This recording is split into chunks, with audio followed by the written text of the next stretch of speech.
Today we're discussing how some international fugitives travel freely while evading capture. They do this despite ever-increasing government surveillance. A recent criminal case exposed how some of the UK's most wanted fugitives escaped the country. They were able to live and travel freely.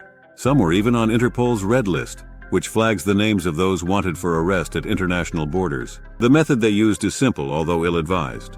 In this case, two men sold genuine passports to underworld figures. Anthony Beard and Christopher Zetek found disabled or homeless people who had no need for a passport. The real identities of those people were used to apply for passports. They used photographs of the criminals who were buying them. Burner phones were used to take calls from the passport office to confirm the identities of those applying for the passports. They used expired passports to apply for replacements.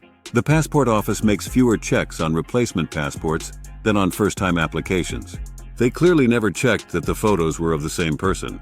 Some criminals were able to use the passports to travel for years. Amongst their clients were murderers and drug dealers. Beard and Zetek were caught following an undercover surveillance operation that started in 2017.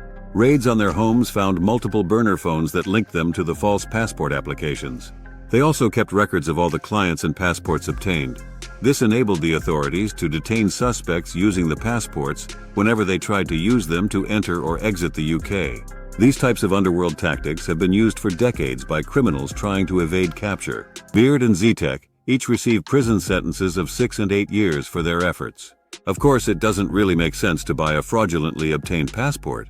It's too risky to attempt to cross international borders in this way. It takes only one person to talk to the authorities, or one fraudulent passport being found in a raid to compromise all of them. It's much better to use legal methods to make your activities invisible and undetectable to government surveillance.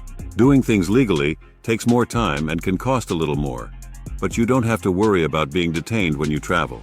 One simple tactic confuses all government surveillance of finances and travel. A second passport is a vital tool for freedom.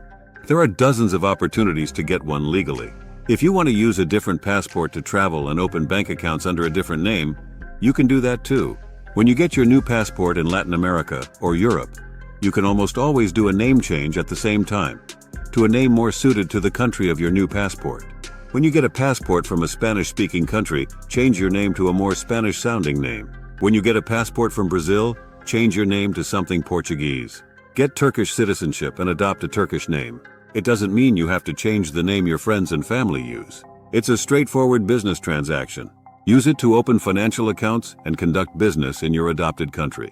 Something as simple as a legal name change can be like having an invisibility cloak for your business dealings and international travel. If you want to reduce your taxes to single digits, make your assets impossible for anyone to touch, and gain more freedom with second citizenships, get in touch with Liberty Mundo and book a consultation call.